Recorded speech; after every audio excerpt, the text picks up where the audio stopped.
Hello and welcome to the Leading Lives podcast. When it comes to the world of spiritual mediums, I confess to being something of a skeptic. However, I'm keen to learn from all guests on the podcast, and there's no point in being closed-minded. So when today's guest got in touch, I jumped at the chance. Let's meet Dan Clarke. Hello, Hiya, Dan. Chris. How you doing? I'm very well, thank you. How about yourself? Yeah, very good, thanks. So tell me, what is a spiritual medium? A spiritual medium is a conduit between this world and the next. That's the basic core of it all. A naturally given gift from birth, or some people can develop it, but pretty much a natural gift. What's the difference between a medium, a clairvoyant, and a psychic? A medium is people that have messages from the afterlife. A psychic will be able to see the future, feel things through the ether. That is the energy of the earth, as we say it. Right. Clairvoyant is just the French word for seer. So Right. that's a psychic, Okay. realistically. Right. So, as well as a medium, are you? I'm a medium psychic, yeah. Right. Or Okay. psychic medium. This started for you pretty much from birth. It was from birth. Give me a bit of the history. Well, the history beyond it even goes before I was born. So I'm told from my mum that one night she woke up and there was a woman in a white dress looking over her. She never used to see things before she was pregnant with me. So obviously when she was carrying me, it must have been coming through to her in some way. But I come from a very long line of mediums. Right. I mean, hundreds of years worth. Really? Yeah. And one or two of those ancestors you might well have known, and did you learn from them? Absolutely. My granny, she was very psychic. My mum's psychic. But even though the ones that I didn't know have helped me through the path. So my great-grandfather, he was a local man. He was run over in Ringwood Road. I can't remember when. He was an old rag and bone man. Oh, yeah. I remember them. Yeah. Yeah. So they travelled to Parkstone, and that's where they stayed since then. They put roots down, sort of thing. Okay. And he was run over there. So he was one of my main helpers or guides, because we call them spirit guides. Helpers who help us with our journey and with our mediumship and clairvoyance and so on and so forth. Yeah. He was one of the main ones, and he was gone a long time before I was born. Now, if I can stick with your early development Yeah. in life, school was a bit of a struggle for you. Major. Tell me about that. Oh, in truth, I was wild as a deer. So there's no shortcut. Did you have antlers as well? I certainly did, yeah, and I got to be shaved out regular. But well, no, I think they were definitely horns when I was a child. But Right. I did have a lot of spiritual interaction as a child growing up. I've given messages since I was 6 years old, Right. and I've been born with it, give messages since I was 6. Obviously not proper readings, but being able to give messages. In my early teens, I was able to delve deeper and give more. Right. But the teenage years is hard for anyone, Yeah. especially with all that going on as well. How did your sort of peers treat you? Because it was The a thing with my mum, Yeah. let's say, I could go down to her and I could say, "Oh, Mum, I seen a man last night," or someone should say, "Oh, really, Daniel? What was all that about then?" If I was to say it to me dad, Yeah. oh, different story. But In what way? How would he? because he was an everyday working man's son, yeah, and he was very much, "Oh, shut up with you, what's ever wrong with you? You're going off your head." Do you know what I mean? But he was married to your mum. He was married to my mum, but my mum is mediumistic. Yeah. She's very psychic, but she doesn't do readings, or she hasn't delved into it in that way, if you Right. understand. Okay. So my dad was always very much on the outside of that. But however, I do have one story, and he always tells this story. He used to take me to Corfe Castle when I was young. Yeah. And one day there was a particular part, and I think he says I was about 6, 7 years old, maybe 5, whatever. And apparently I looked, I said, "Dad, what's that woman doing?" He said, "What you on about?" He said, "What's that woman doing with that big spinny wheel?" He said, "What are you talking about, Dad?" I said, "In there's that old woman Dad, with that big spinny wheel." Well, obviously, back in the day, they used to use for the material, didn't they? Yeah. Yeah. I seen the spirit of the woman. And most people, if a young boy would have said, "Oh, I seen a knight," or "I've seen a," but it wouldn't be a woman spinning some clothes. Right. Yeah. And that's when my dad started to believe. Right. But it scared him, I think. And That's I've been, understandable, isn't it? 100%. And I feel as though, as it went on through time, he come more to it now. He's very supportive now, comes to watch me in shows and things like that. Do you know what I mean? But he wasn't from that world. Right. Well, my mum's side was. In the program intro, Mm. I said that I'm a skeptic, and Yeah. if you again stick with the childhood here, I would imagine that your schoolmates or fellow schoolboys and girls, they were probably even more skeptical because teenagers can be cruel, can't they? Yeah, they can be, but it wasn't really like that, I must admit. Really? No, it wasn't. But Yeah. I did have, like I say, I was wild. Yeah. I got in trouble as a youngin, like you do, Okay. things like that, bits and pieces. And the school put me through the psychiatrist Right. because I was hearing voices. Okay. Okay, to them, that's what it was. Mm-hmm. I had to see psychiatrists in Oldney Hospital and Mm-hmm. different places, but there's this one time. So one of the teachers, one of the head teachers said, "Well, I don't believe it, right, you're this Mm-hmm. nonsense." I give him a message. I said, "Oh, yeah," and I can't really remember what I said now, it's a long time ago. We're talking 30 plus years ago now. Do you know what I mean? I give him a message and he just looked at me. So I don't know how, what, he just couldn't give me an answer. Right. He never picked on me again. It's nothing to do with the fact that you're a giant of life. I even had an element of it, yeah. I had viewers. I had to move the cameras in the studio today because I couldn't fit Dan in. I almost had to change lenses, but you're a big guy. I'm 6'8". 6'8". Goodness me. And I'm what, 5'10", and you're, it's like looking up at a tree. What did you notice at school about yourself that made you different to others? See, when I was really young, Yeah. I thought everyone had this. Yeah. I didn't know any different. You see, how can I put it? You are born and you grew up seeing clouds. Yeah. So you're seeing everyone sees clouds, Mhm. because they do. So it was no different to me. I didn't think it was strange because I was a young fella growing up, was what I knew. I soon learned to keep it to myself. Right. Do you know what I mean? So when you're seeing things or things happening, you soon learn to keep it to yourself. Yeah. Yeah. When I got to about a teen, that's when it was out of control because I was out of control. Right. Because anyone's abilities are tied to their emotions. You know, it was hard at home. Mum, dad splitting up and Okay. family feud, whatever it may be. It was hard at times. So I think the emotions spiked, my ability spiked, or I was just coming of age, whatever it may have been. I don't know. But that's when it was more difficult. Right. And there was one time, sorry to stop. No, it's okay. There was one time, because I forget this, I had to have a brain scan because of the voices, etc., etc. And I know you're a scientific man, Yeah. but in this brain scan, they found 45% abnormal activity in the other side of the brain that people don't use. What did they say to you about that? They wanted to go further investigation, but I can't remember. Obviously, I was a very young boy, Mm. and my mum said, no, we're not allowing it. Right. It was over 45 or 20, it was something, but it was a high percentage. What about in later life? Is that anything that you've returned to? Tempted? I suppose I could do, yeah, I would do. Technology's moved on as well. That's a science head kicking in against, so maybe it's worth a look. Yeah, absolutely. You said that you were a wild child. What changed? Just grow up, really. Life. Yeah.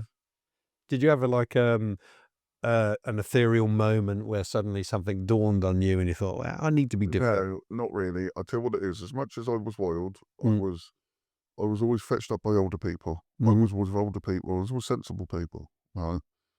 And yeah, I was wild, but I was never a bad person in like drinking or drugs or anything. I wasn't that sort of wild. Do you know what I Right. mean? I was just uncontrollable when it come to school and so on and so forth. But it was always a case that if someone needed help, I'd help them or whatever. Do you know what I mean? So I think where I was always with older people, it makes you above your years sometimes as well. Mhm. Because I started working at 11. 11? Yeah, What were you doing? tarmacking. And then I'd started doing bits and pieces that is. But by the time I was 14, I was full-time. I was out of school and I was working. Right. Yeah. And that matures you. Yeah. The It's school was no good for me. yeah. You know, I learned how to read and write to a standard, but it wasn't no good to me. I was never going to be a doctor. To be honest with you, I didn't even want to be a medium. What did you want to be? I wanted to be a landscaper. Yeah. Well, I fair went enough. to college to learn how to be a bricklayer. Yeah. But every time I tried to progress, the doors would be shut on me. The only thing that ever opened up was the spiritual side. In what way were doors shut on you? Couldn't get an apprenticeship. I wanted to get an apprenticeship. I wanted to learn how to do things properly. I went to college. I wanted to do everything right. And I passed my college. Couldn't get an apprenticeship. Couldn't get a chance. Could not get any chance. Could get work here and there, but nothing regular, nothing. It was always, you've got a few days here, or this one, or that. Do you know what I mean? And, all right, at the time, I was about 17. Mm-hmm. At this stage, finishing, the college was Monday, Tuesday, Wednesdays. So then I would go to work with family, and it would be tarmacking and landscaping and tree surgery and things like that. And I come from a lot of roofers as well. Yeah. And I was too big and heavy to gap on the roof. Of course, with that, but then we go. You know what I mean? Yeah. But it was just, I couldn't seem to get anything to get into that world. Right. I wasn't meant to be in that world.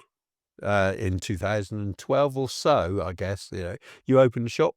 It was about 2012, but I have had previous shops before that. Okay, right. Because what it is, there was a shopping pool that I rented a room. Mm-hmm. And before that, for years before that, I used to work from home. Right. But okay, you've got to be careful people coming into your home, and you know what I mean? So, Yeah. you've got to be careful of that sort of thing anyhow. But I had the shopping pool, also, like I say, rented a room in pool, and my waiting list was getting bigger and bigger and bigger and bigger. Okay. And I was at full time at this time, and I was at the point, I was opposite my shop seeing a friend. And the gentleman who was in my shop now, I got chatting to. He said, "No, so I'm giving this up." I said, "Yeah." He said, "Yeah, so I'll take it off you." And that's how it happens. So you open this shop. Mm. What do you actually do in the shop? I do readings, healing, Mm-hmm. counselling, courses. Yeah. That's the main of it. And so a typical day, how many readings or counselling sessions might you do? It's all different. Yeah. All different. It's 6 to 8. Really? So Yeah. so that must be quite exhausting. Absolutely. Yeah. When I was younger, not so much, but now I'm getting a bit older in this, definitely. Listen, compared to me, nobody's old, let alone you. One of these a day is enough for me. Nowadays. It's mentally draining, and I think that anyone, a counsellor, even a hairdresser, anything that has to interact with people, like what you're doing with me now, it's mentally draining. It is, yeah. I used to film Premier League football matches for TV, and people never understood when I said to them at the end of a 90-minute game, I was exhausted, and I was younger then, and it's just that sort of focus and attention for 90 minutes. It drains you, doesn't it? It does, yeah. Absolutely. Yeah. God knows what the players must have felt like. But you know what? Even when I've done physical work, Yeah. I come back more tired now with a different type Yeah, than I did when I was doing physical work. I understand It's a it. different thing. I think physical work, I think it's so good for you. I think, you're Yeah. coming back from a day's work smelling of eye heaven, do you know what I mean? But it's something good for the soul as well, and it energizes you. But mentally, this sort of thing can be very draining. Can anybody come to your shop? Absolutely, yeah. Yeah. I have good people from all walks of life. Individuals, groups? Yes, groups, individuals. Do clients bring in like moral support, or I can imagine that sometimes it can get very intense and Oh. very emotional.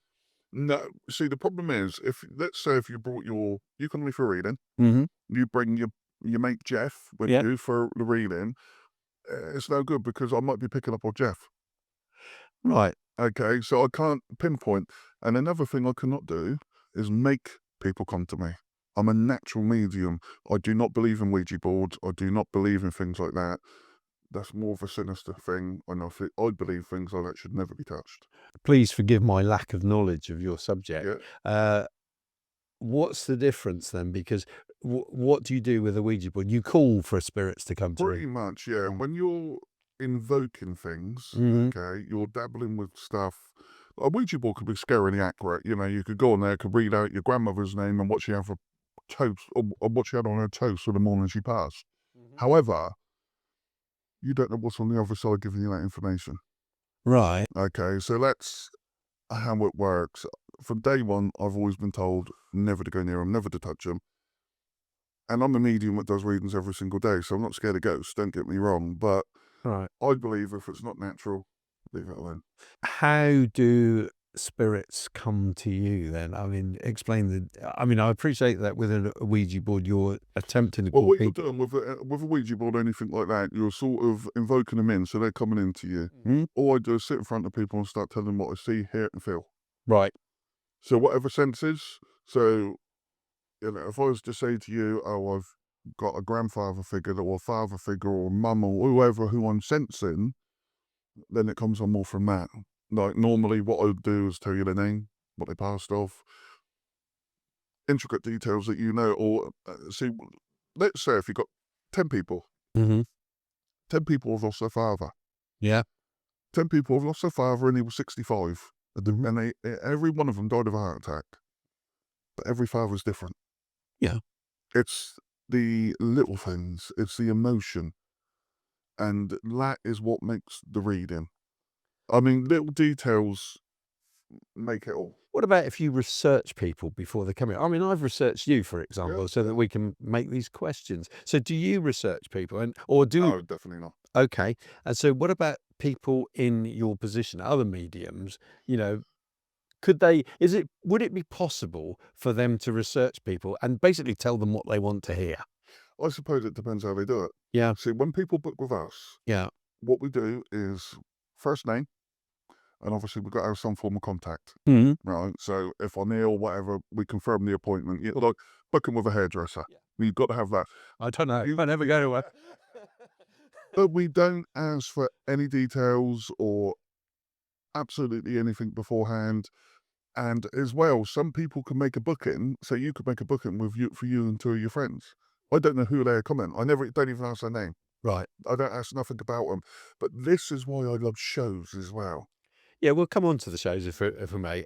Do you sense an aura around somebody?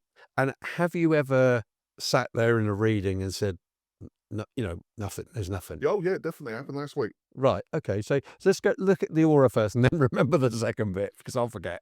So yeah, you see auras. Now the auras. Have you ever heard of the chakra system? No. Well, the chakra system, it goes back to Hindu times. It's power points in the body. Right. Basically, it's the same color as the rainbows. The different colors of different chakras. The aura is the same colors, but they swap and they change Mm-hmm. by what mood you're going in, what you're going through, so on and so forth.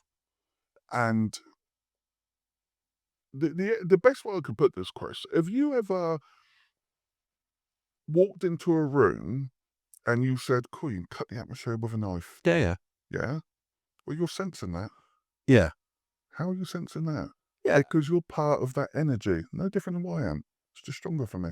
Yeah, it's a fair, I understand that. Yeah. And so the second part of the question, you said last week somebody came in and you just didn't sense anything. It might be me, it might be them, it might be some sort of astronomical alignment, I do not know. But if nothing comes through, or if I'm not happy with the content, then I'll just say there's no charge and I'll rebook you. You say it happens a lot, and It can do. yeah, okay, It can do. It might, like I say, it might be me, yeah, might be them. yeah, It's just happening. If no one comes, it's like me picking up a phone and no one's there. yeah. I'm not gonna, I'm gonna say, right, okay, it's not working today. Let's rebook. Fair enough. Yeah. I normally try it a couple of times, and if it don't work, I'd say that I'm not the medium for you. What is the actual process when somebody comes in? Is it the same every time? You follow a set pattern? No, I'm very different, Chris. I ain't got no pattern. I can't go to any sort of system or sort of, right, mate, how you doing? Yeah, what's your name? Yeah, right, come on in. Come sit. It's a bit like here, really, isn't it? No different. I do not do any prayers or anything beforehand. What I do for me, like I do pray every morning. I believe in God very much. Um, However, I make them sign anything. I don't do anything like that. Do you know what I mean? I don't Yeah. ask them any questions, or I ask their name. Yeah. Because my PA books it all in. I don't even know who's coming into me. He just says, right, you've got to be there at 10 o'clock and we finish at 4. All right, okay, whatever. The value of a good PA, eh? Let's give Stuart a name drop. I'll tell you what, he's a lifesaver. I'll tell you. Hey, I don't know how I survived without him, to be honest. Stuart is actually listening to this in the room next door in the gallery room, so we thought we'd better give him a name check. Yeah. I spend more time than I do with my wife, so. What's the environment like in your shop? You know, I mean, here, we've got a cold clinical studio with set lights and all the rest of it. What's your shop like? Well, to be honest with you, it's not a lot different, I suppose. It's like just a normal room, got a couple of pictures up. I've got a picture of me and my wife, a few pictures of me nieces and my nephews and that. Got some certificates, some books, just Yep. relaxed, you know. Yeah. Oh, I could make it more homely, but you know, I'm your typical man. That do. The environment, I suppose what you're really saying there is the environment is not important for you to do the reading. The environment is not really important. I tell you, when you do a reading, and I know this is going to sound a bit silly, but being cluttered and dark will not help it. Mm. It's all about a vibrational energy, you see, Chris. Right. And the real vibration comes off the person, you know. So I want to make people relax, come in, I have a laugh and a joke with them, and because that's my mindset anyway. Yeah. You know, that's the way I am. But you got to understand, I see so much trauma day in, day out, death, despair, and no one comes to me because they're in a good mood. No. It's, you know, I can see that. oh, I'm really happy today, and everything's going well. Let's go and see our Clarke. This is going to happen. How long are they with you for a reading? An average reading, I would say 40 minutes. Mhm. Now, some people make the mistake by thinking, oh, we've got to have the hour. It's the hour session. I don't know where people get this idea, but, well, I think it's because tarot readers do it that way. Right. They say per half an hour or an hour. But mediumship reading's different. It Mm. could be 20 minutes. It could be an hour and a half. It depends what comes through. And do people often have repeat readings and multiple readings?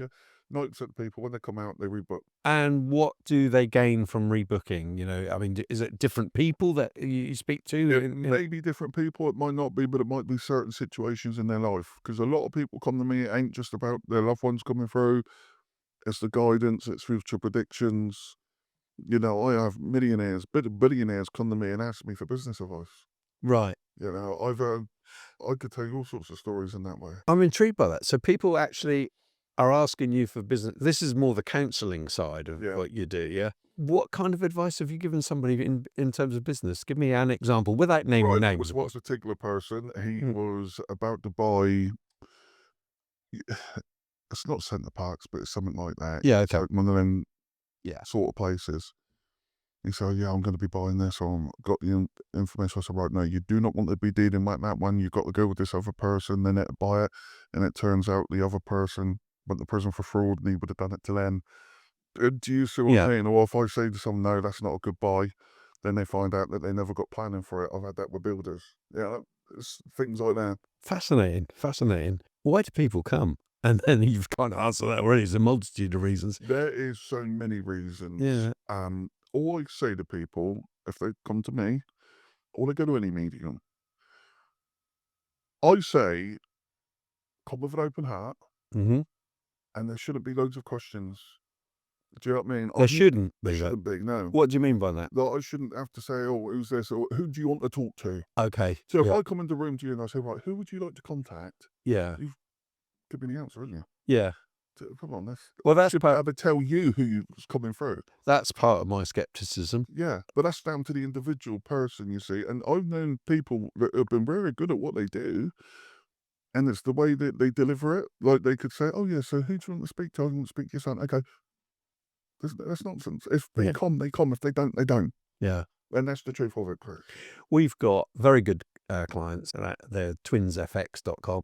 Their career has been illusionists. Right. And I've filmed them many times, and with non-disclosures, I've got to understand how some of their illusions work. So part of my skepticism comes from that. Yeah. They can make the impossible possible. They make a helicopter appear on an empty stage, and incredible what they do. And so what do you say to people who say, well, you're the equivalent of an illusionist? Like I say, you come with an Yeah. open heart. Yeah. You know, and if you are given facts and figures, that's one thing. But there's a thing called clairsentience. Okay, so that's the feelings, Right. real things. So if I was to say to you, oh yeah, your dad was a lovely man, he was terrific, took your football every Saturday, couldn't be better, blah blah blah, and his name was Ronald and he died of a heart attack. Okay, right, okay. But then another man I could say, yeah, your dad used to abuse you when you were young, and he's so sorry for what he did. Things like that, you cannot look on, you cannot investigate, you can't research. Yeah. That's why I say it's the little things that make who you are, Right. if that makes sense. So if someone's coming with an open heart, I get people come that we've just tried to say if it's nonsense. I complete skeptics come there to try to say, I went for reading loads. Mm. Yeah. Well, fortunately, if you are of that mindset, no matter what you say, Jesus could come down and have a cup of tea with you and you wouldn't believe it. Yeah. If you're just Yeah. going to completely dismiss anything. Somebody asked me this morning, actually. I was on a phone call and I said that you were coming in. And he said, what about sort of triggers, that you, like you just said, for example, about, your dad abused you. It didn't happen, by the way, not to me. But if that was the case and you made a trigger comment like that in passing, would you spot a reaction from somebody, or could somebody in your position spot a reaction which then leads to your next comment? It's like, because I strongly have seen that with Body language, like, yeah, I and suppose, yeah, you could do. yeah. Okay. I mean, it's what skeptics like me would ask, and But this is what I say, yeah, is that with a lot of people, no matter what you tell them, yeah, they're going to say, you might have guessed that. yeah, You might have done that. But do you know what I mean? yeah. So I do. Yeah, that's why you got to come with an open heart. And yeah, if things are in front of you, like they did a book, I've told you your dad's name, yeah, what he died of. yeah, You got your friend Mandy the book. She gave me her number and she sent you, which ain't a problem. yeah, That's what happened. yeah. Fair enough. Can you dismiss that? Yeah, no, I hear you. Have you ever been really shocked by a session or really spooked? 100 times. Again, without revealing anybody's confidences, give me an example. Really, Yeah. in from what perspective of a murder? But there's some brutal things that I've seen. Yeah. Yeah.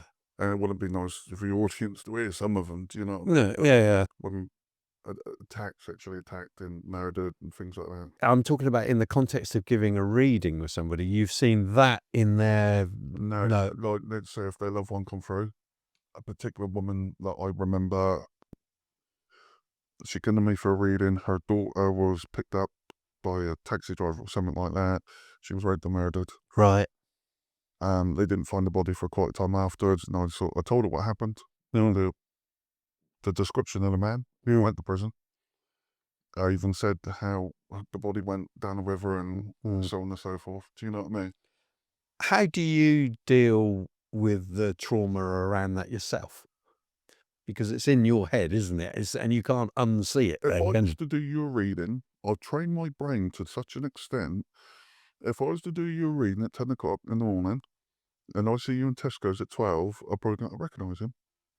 I train my brain to forget. that's your way of dealing with things, isn't it? And I suppose it's a form of self-hypnotism because I could actually put myself to sleep. I've worked on it that much. My wife hates it. Do you know I can do that with my viewers? Wonderful. Yeah. And I can literally go, right, I'm going to sleep now. But gone. Because I've trained my brain. You've got to train your brain to forget. Right. And I bet it's embarrassing sometimes, Chris, because I say, I sit down and I say to people, so if you had a reading before, they say, well, yeah, Dan, I've been coming to you for the last 8 years. Oh, God. But where you trained your brain to fit and you see so many people, Yeah. a bit of a difficult one. Do you know what I mean?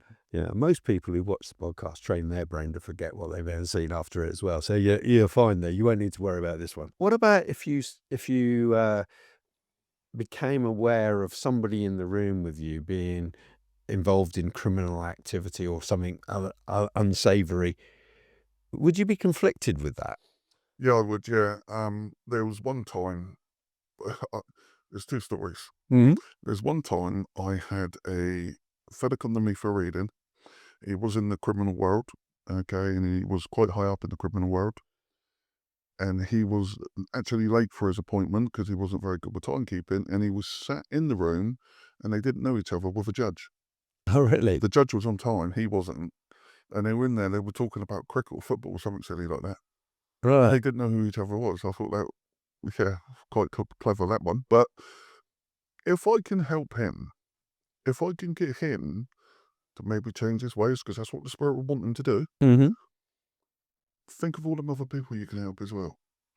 You say that the Spirit would want them to change their ways, but am I right about this? There's good spirits and bad spirits, aren't there?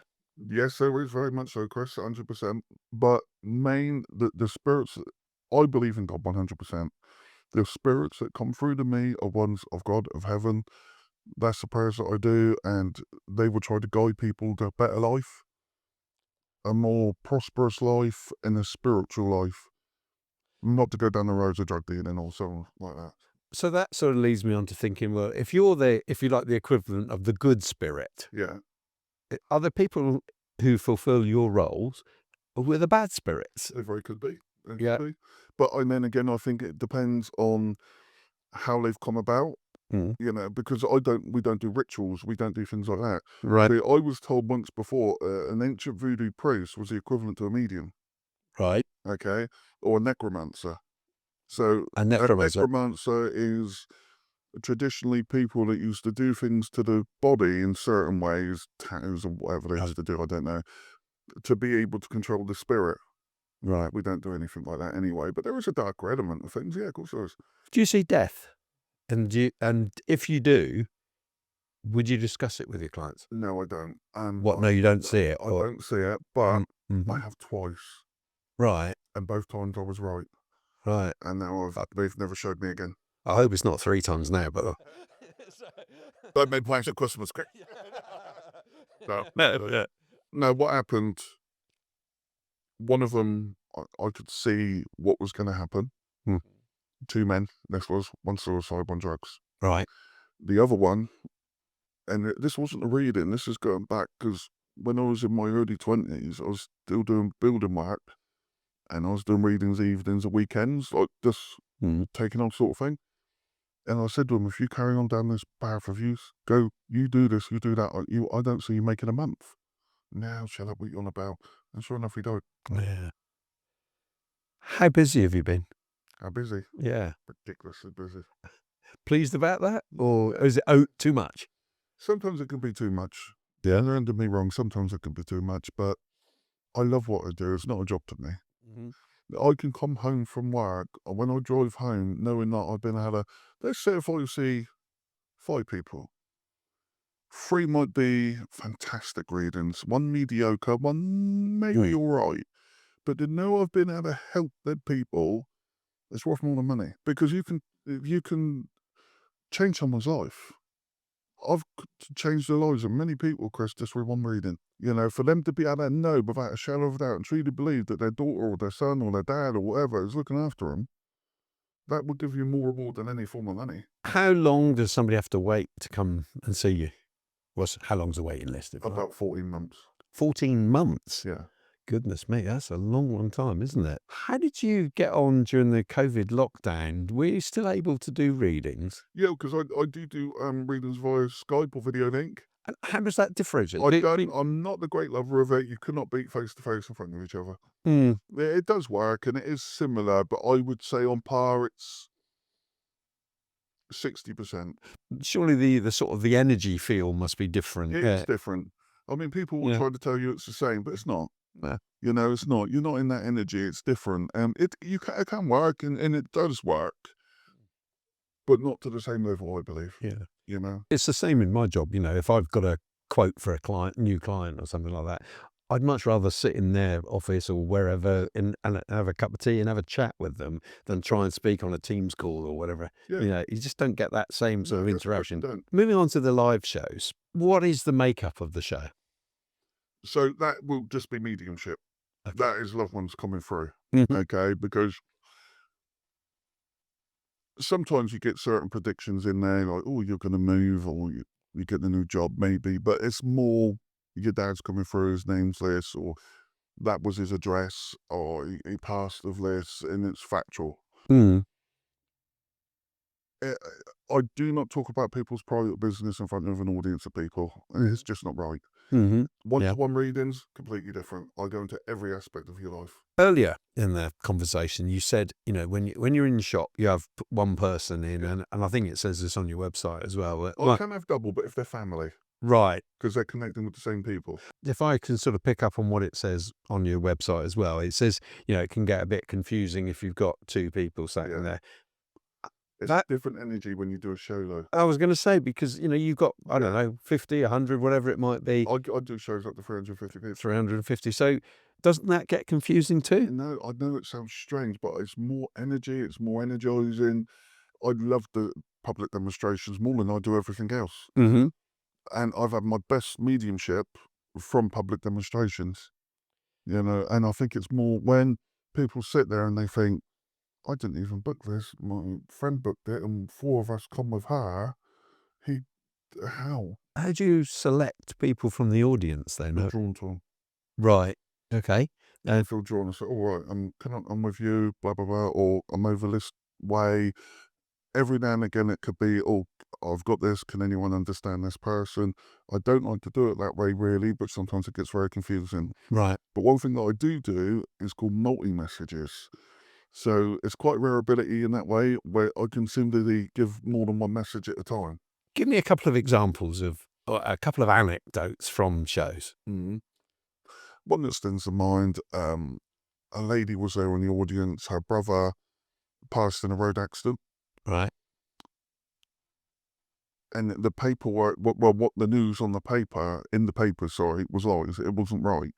They were saying he was drinking or something, and he wasn't.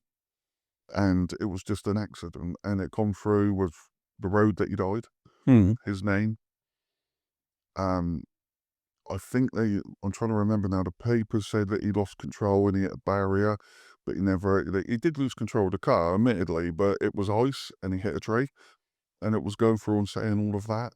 Right. That's one, but there was so many. Do you ever get heckled during your shows? Yes. Yeah. All right. So do you have, like, Jimmy Carr, he's got his sort of stock responses and he shoots down hecklers fantastically.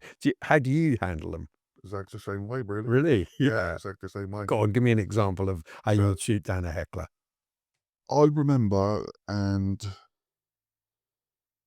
how did it happen? That's it. I went to a gentleman, I said, excuse me, sir, I said, can I come to you? I said, I've got this man that's trying to connect through to you, and I think he had stomach cancer or something, and I said the name. And this particular person, he come through, and I said, that's right. I said, can you understand that? And he said, well, surely you should know if I can understand it. I said, well, I said, sorry, would do. I said, but yeah, he said, this is a waste of money, this is. I said, well, it's good for me then, isn't it, mate? I said, because you're wasting your money, but I'm gaming it. The other thing, so yeah, it's quite, you got to be quite quick with things like that. And I actually said to him, I said, because it was his dad coming through. Mm. And I actually said to him, I said, this was afterwards, because he come to me and apologised. I said, why did you try to do that then? He said, well, mate, to be honest with you, I didn't believe in that. And he said, I got so scared and nervous. He said, I just started to do it. Mm-hmm. And that is generally what happened to it. And that's one time out of, you don't get many people like it, do you know what I mean? Most people are there because they want to have the message. But every now and again, you do get people, I don't know, they could just be difficult or a bit nasty. Sometimes I don't know why they're there. 99.9% of people are lovely. Yeah, well, that's good to hear, isn't it? Reiki is a form of healing, isn't it? Reiki. Sorry, Reiki. Reiki is a Japanese form of hands-on healing using symbols. Yeah. It's good, it's strong. And you're I'm a Reiki master, yeah. Right, okay. Now, one of the things that jumped out at me, and again, it's this science head, is there a danger that because you're giving people advice and that they'll shun conventional medicines and suffer as a result? What do you say to that? I would always say to people, carry on with your prescribed medicine. Mm-hmm. I do believe personally that there is a natural cure for everything. Yeah. But I haven't got the knowledge of that. So people sometimes say to me, oh, what would cure this? What would cure that? I said, I don't know. I said, Right. to your doctor. Yeah. Do you know what I mean? I would never, ever put anyone at risk. Do you think there's a positive? If it say it was a placebo effect, if you like, could that be relevant too? Could be. Yeah. Yeah, it could be. I always hear these kind of comments about placebo, and you think it's always represented in a negative light. But if the person benefits, it's not negative, actually, is it? I think everything is, a lot of spiritual stuff is mindful. Okay. Yeah. Through positivity. And I believe that your mind can heal itself. I believe that you can create healing for yourself by using the energy. Mm-hmm. So if you was to be that positive, if you really believe that something is helping you, maybe it is. I believe Yeah. in the healing, my own self, but I don't know everything about it. Yeah, fair enough. Yeah. You know, I'm not no oracle that's sent from heaven and knows all the answers. I'm learning the same as everyone else.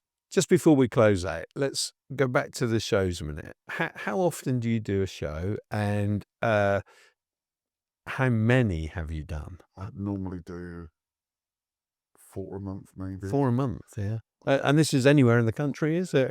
Yeah. And I've done them since, I think the first show I done I was 18. It Yeah. was a Sunday service at the Spiritualist Church. Right. So I've done a lot. Is the demand for your shows growing? Nearly everyone sells out to you. What about the courses you run? Let's end on the courses. What are those courses, and are they open to anybody, or do you have to have a specialist set of skills? Absolutely anyone could come.